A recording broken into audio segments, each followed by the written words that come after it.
야곱. 이 말씀의 주제는 야곱입니다. 야곱이 이제 평생의 문제가 해결되었습니다. 20년 전에 도망치듯이 집을 빠져나왔습니다. 아버지를 속이고 형의 축복권을 빼앗았다 그 말입니다. 그래서 형의 미움을 사고 형이 죽이려고 하니까 그러니까 도망을 갔습니다.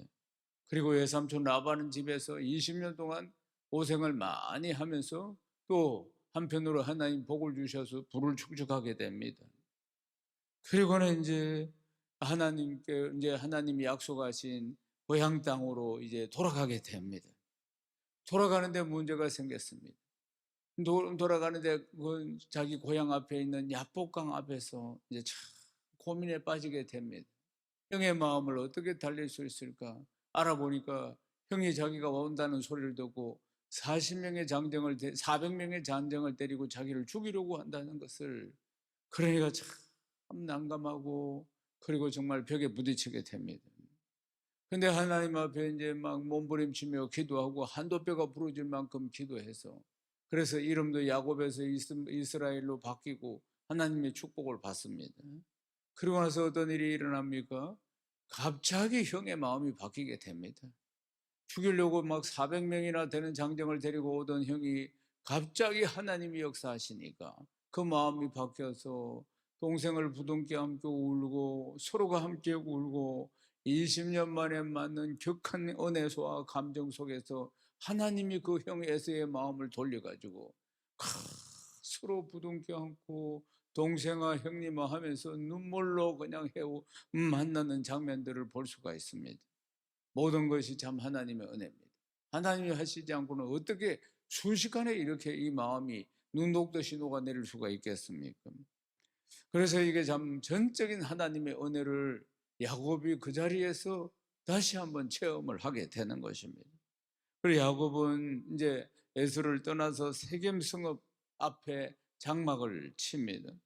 그리고 장막 친 그 밭을 세겜의, 그 땅에 살고 있는 세겜의 아버지 하몰의 아들들의 손에서 백크시타에 이제 돈을 주고 그 땅을, 자기가 거주하는 땅을 삽니다.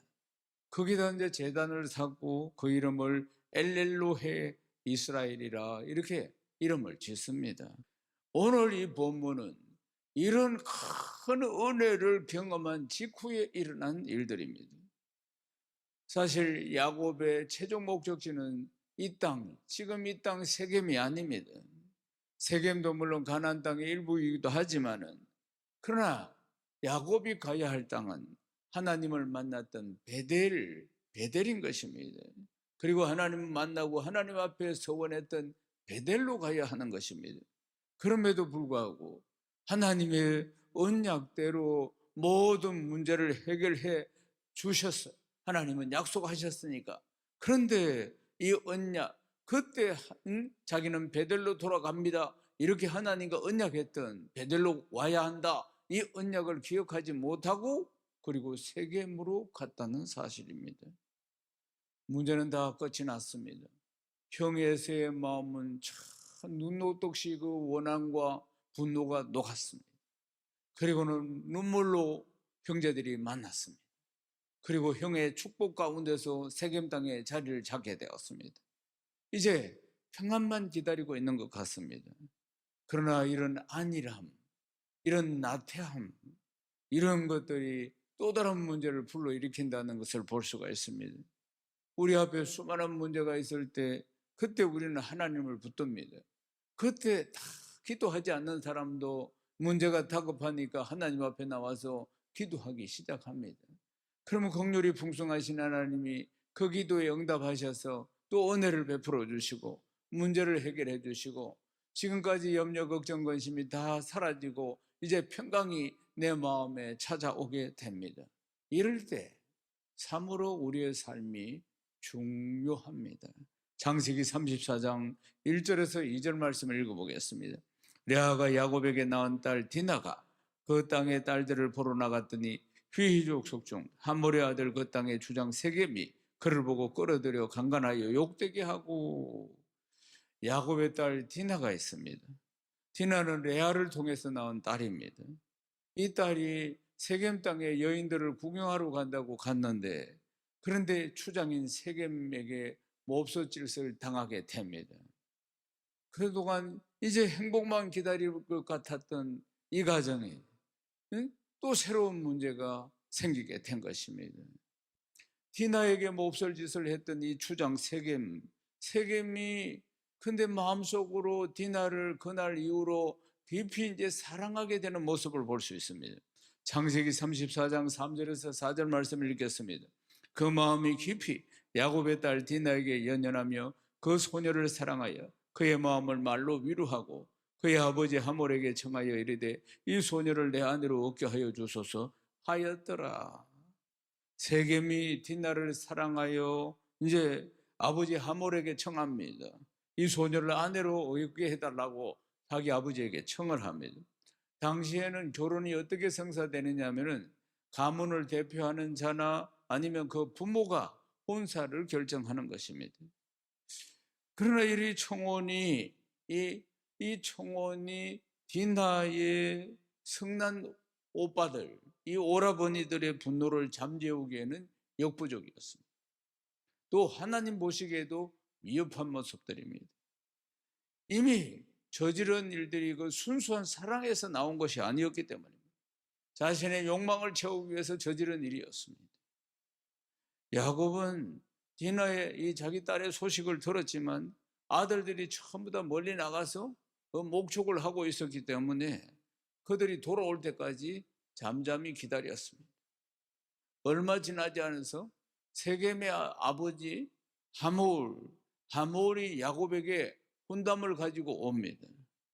그리고 야곱의 아들도 또 그 점에 디나에게 일어난 일들을 전해 듣고 분노합니다. 그리고 이들의 여동생이 그리고 또 누이인 디나, 이 일로 인해서 이 형제들이 근심하고 분노하고, 그것도 보통으로 분노하는 게 아니고 심히 분노합니다. 창세기 34장 8절에서 10절을 읽겠습니다. 하몰이 그들에게 이르되 내 아들 세겜이 마음으로 너희 딸을 연연하여 하니 원하건대 그를 세겜에게 주어 아내로 삼게 하라. 너희가 우리와 통혼하여 너희 딸을 우리에게 주며 우리 딸을 너희가 데려가고 너희가 우리와 함께 거주하되 땅이 너희 앞에 있으니 여기 머물러 매매하며 여기서 기업을 얻으라 하고.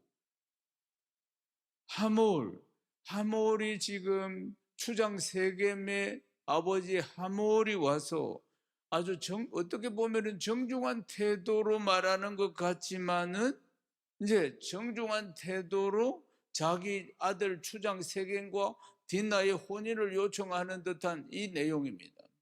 그런데 이 내용을 살펴보면은 굉장히 불선한 의도를 가지고 있다는 것을 볼 수 있습니다. 그러나 야곱은 하나님께 택한 백성이에요. 하나님 택한 백성으로서 하나님께 선택받은 민족이기 때문에 그들의 이방인들의 요구를 받아들일 수가 없는 겁니다. 이 땅이 지금은 세겜 족속이 가지고 있지만은 장차 하나님께서 이 땅도 다 주신다고 하셨어요. 하나님께서 이 백성들이 다 차지할 것이라고 말씀하셨어요. 그러니까 지금 이 세겜의 이 아버지가 와가지고 뭔가 큰 아량을 베풀고 있는 것 같이 이야기를 하고 있습니다. 창세기 34장 11절에서 12절을 읽겠습니다. 세겜도 디나의 아버지와 그 남자 형제들에게 이르되 나로 너희에게 은혜를 있게 하라. 너희가 내게 말하는 것은 내게 다 주리니 이 소년만 내게 주어 아내가 되게 하라. 아무리 큰 혼수와 예물을 청할지라도 너희가 내게 말한 대로 주리라. 아멘. 이 자리에 아버지와 함께 세겜도 같이 온 겁니다. 세겜도 같이 왔는데 그날 이후로 이 세겜이 디나를 사랑하는 마음이 이 사랑한다는 감정이 그 뒤에 이 가슴에 가득 찬 걸 볼 수 있습니다. 그래서 이 감정을, 사랑한다는 감정을 주체하지 못하고 아버지 하몰을 따라온 겁니다. 따라와가지고 뭐라고 이야기하는, 자신에게 은혜를 베풀어 달라 이렇게 청하는 겁니다. 그러면서도 한편으로는 자기가 추장이고 자기가 힘 있는 사람이고 권력이 있는 사람이라는 것을 은근히 뽐내는 것을 이 말씀 안에서 볼 수가 있습니다. 원하는 대로 다 주리라. 큰 혼수와 예물을 청해도 내가 다 주겠다. 응? 이런 이야기를 하는 겁니다. 이게 이 말 속에는 자기의 힘, 자기의 권력 이런 것을 지금 이야기를 하고 자랑하는 것입니다. 그러면서 압박을 하는 겁니다. 창세기 34장 13절입니다. 읽겠습니다. 야곱의 아들들이 세겜과 그 아버지 하몰에게 속여 대답하였으니 이는 세겜이 그 누이 디나를 더럽혔습니다. 아멘. 야곱과 그 아들들 안에는 지금 마음에 분노가 가득 찼습니다. 그래서 세겜과 하몰, 세겜과 그 아버지 하몰을 속여서 대답을 하는데 할례를 받아야 누이를 줄 수 있다, 이렇게 이야기를 합니다. 할례 받지 않는 사람에게는 내 딸을, 내 누이를 줄 수 없다. 이것은 우리가 수치다. 우리의 가풍으로서는 할례 받지 않는 자에게 주는 것은 수치이기 때문에, 그러니까 우리가 다, 당신들 남자들 다 할례를 받으면 우리 딸을 당신들에게 주고 당신들 딸들은 우리에게 오고 그렇게 함께 거주해서 한민족이 되도록 하자, 이렇게 이야기를 하는 겁니다. 그러니까 하몰과 세겜은 이 말을 좋게 여긴 것이에요. 일리가 있다, 그렇게 생각한 겁니다. 그래서 세겜이 이제 추장이니까 그 가문에서 이제 가장 존귀한 자니까 이 일을 가차없이 실행을 다 시킵니다. 창세기 34장 25절에서 27절을 읽겠습니다. 제3일에 아직 그들이 아파할 때 야곱의 두 아들 디나의 오라버니 시므온과 레이가 각기 칼을 가지고 가서 몰래 그 성읍을 기습하여 그 모든 남자를 죽이고 칼로 하몰과 그 아들 세겜을 죽이고 디나를 세겜에 데려오고 야곱의 여러 아들이 그 시체 있는 성읍으로 가서 노략하였습니다. 이는 그들이 그들의 누이를 더럽힌 까닭이라. 이제 할례를 한지 그 성의 남자들이 전부 할례를 해야 돼. 할례를 한지 3일째 그들이 아파서 누워 있을 때, 그때 디나의 오라버니 시므온과 레이가 칼을 차고 들어가서 기습을 해서 그 성읍의 모든 남자를 다 죽였다 하는 겁니다.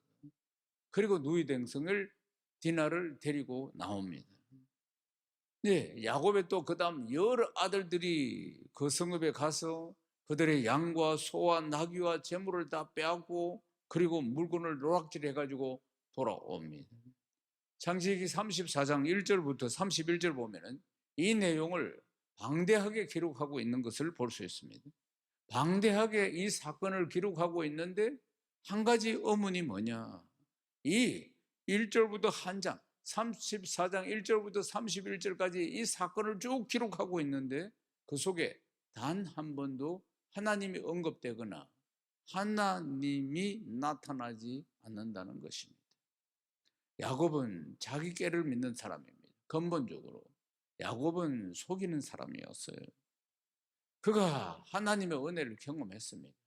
20년이나 원한을 품고 자기를 죽이려고 했던 형 에서의 마음을 순식간에 눈 녹게 만드는 하나님의 은혜를 경험했어요. 그래서 에서와 극적으로 화해를 하게 됩니다. 그 직후에 이 사건이 일어났다는 것입니다. 이런 문제가 생겼으면 또 하나님께 묻고 하나님의 은혜를 구하고 해야 하는데, 그런데 그런 흔적이 전혀 없다는 것이에요. 다시 속이고 속는 이런 이야기가 나타나고 있을 뿐이라는 것입니다. 창세기 26장을 보면은 이런 비슷한 이야기가 또 나옵니다. 야곱이 세겜 족속으로 인해서 갈등을 가졌다면은 26장에는 이삭이 블레셋과의 갈등이 일어난 문제를 다루고 있습니다. 흉년으로 이삭이, 야곱의 아버지 이삭이 이제 흉년 때문에 그랄로 가게 되었어요. 그때 블레셋 왕인 아비멜렉과의 문제가 생깁니다.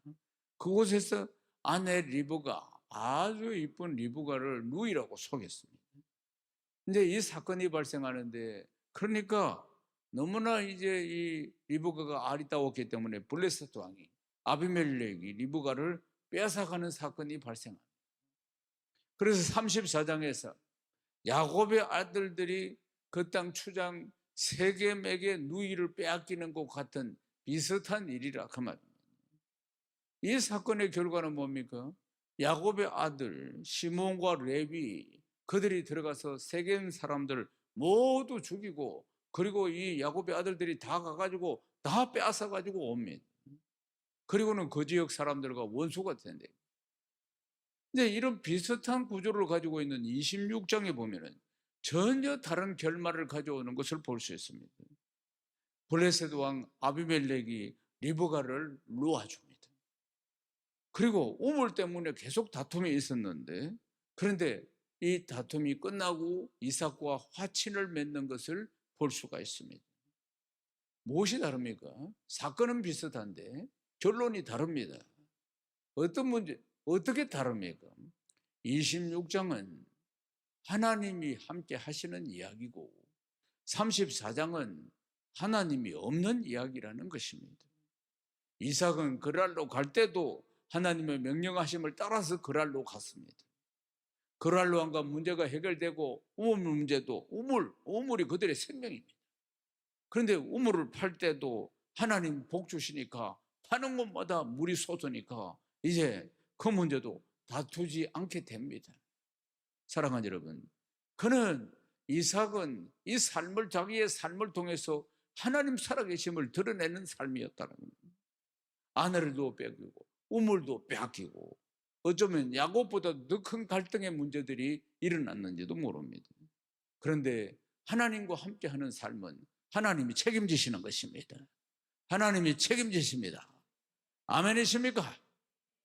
사랑하는 여러분, 하나님이 주시는 은혜는 일회성 한 번 주시고 끝나는 그런 은혜가 아닙니다. 언제나 베풀어 주시고 또 베풀어 주시고 또 베풀어 주시고 차고 넘치도록 차고 넘치도록 차고 넘치도록 주시는 하나님의 은혜입니다. 아멘이십니까? 사랑하는 여러분, 또 한 가지는 우리는 날마다 그 은혜가 필요한 인생이라는 걸 기억해야 하는 것입니다. 우리는 내 능력으로 살아갈 수 없다는 것을 살면 살수록 더 많이 느끼면서 사는 것 아닙니까?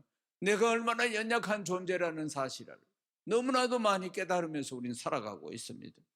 하나님의 은혜는 위기의 순간이 지나가면 필요 없는 것이 아닙니다. 하나님의 은혜는 날마다 내 삶에, 우리의 삶에 필요하고 또 필요하고 필요한 줄로 믿습니다. 그래서 우리는 날마다 하나님의 은혜로 살아가는 것입니다. 날마다 그 은혜를 찾으며 살아가야 한다는 것입니다. 날마다 믿음의 주여 온전케 하시는 주 예수 그리스도를 바라봐야 할 줄로 믿습니다. 사건 바라보지 마시고 상황 바라보지 마시고 사람 바라보지 마시고 언제나 주님 바라봐야 합니다. 고린도서 15장 31절 말씀을 읽겠습니다.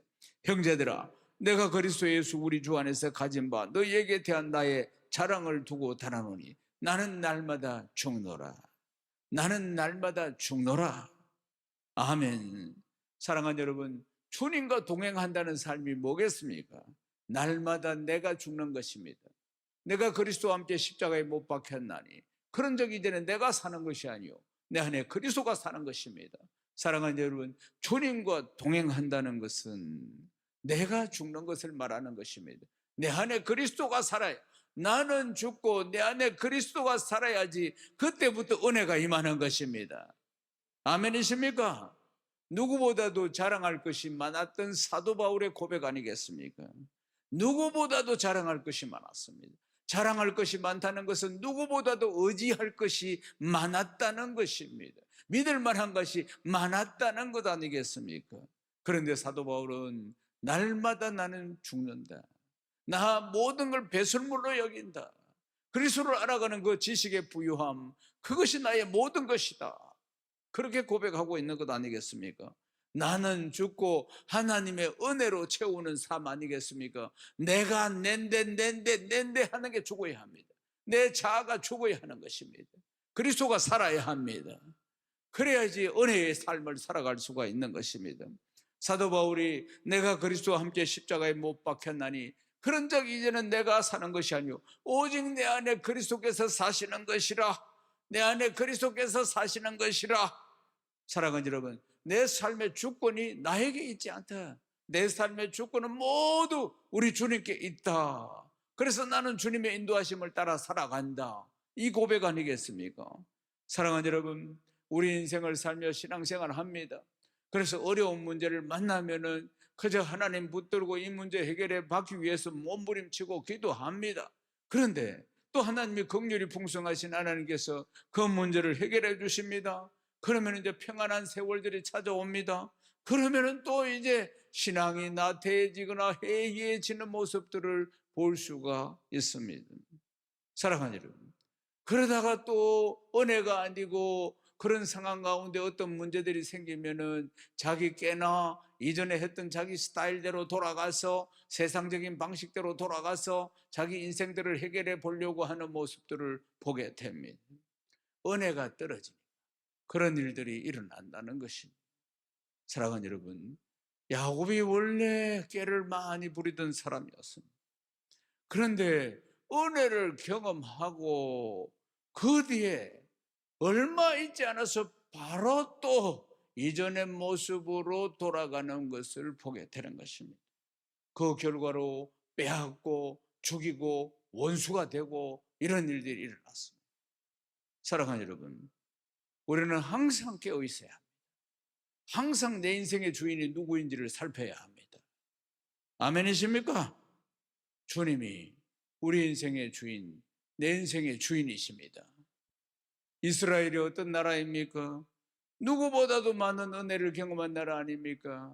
어떤 나라입니까? 누구보다 많은 능력을 경험한 나라 아니겠습니까?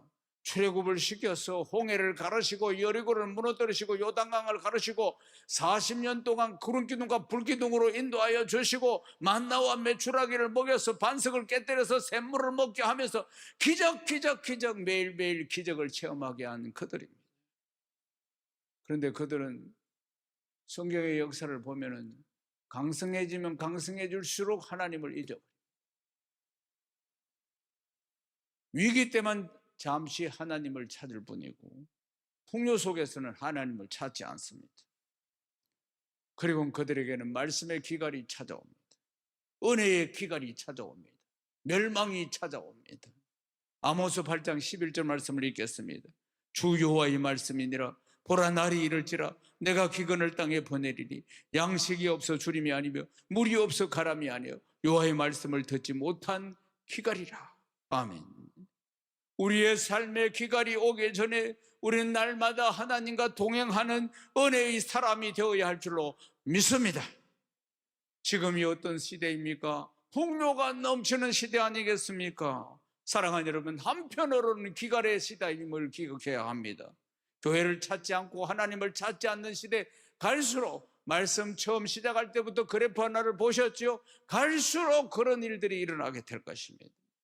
그리스도인들이 갈수록 점점 이 풍요의 시대에 풍요를 쫓아서 하나님을 떠나게 될 것이라는 것입니다. 이러한 시대 주님은 언제나 우리와 동행하기를 원하십니다. 우리에게 은혜 베풀기를 원하신다는 사실입니다. 사랑하는 여러분, 언제나 좋을 때나 힘들 때나 부유할 때나 빛이 날 때나 건강할 때나 아플 때나 상관없이 한결같이 예수 잘 믿고 한결같이 주님과 동행하는 복된 삶이 되시기를 주의 이름으로 축원합니다. 디모데후서 2장 1절 말씀, 마지막 말씀입니다. 큰 소리로 읽어보십시다. 내 아들아, 그러므로 너는 그리스도 예수 안에 있는 은혜 가운데서 강하고 늘 은혜 안에서 강건해야 할 줄로 믿습니다. 늘 은혜 안에서 강해야 한다, 그 말입니다. 육신의 정욕과 안목의 정욕과 이 세상의 자랑이야 아무리 찾아와서 나를 흔든다 할지라도 흔들리지 않는 굳건한 반석 위에 세워진 믿음의 사람 되어야 할 줄로 믿습니다. 늘 우리에게 좋은 것을 베푸시는 주님을 의지하시고 약속하신 천국에 이를 때까지 주님 사랑하고 몸된 교회를 섬기며 참된 믿음의 사람으로 살아가는 복된 성도 다 되시기를 주님의 이름으로 축원합니다. 하나님께 영광입니다.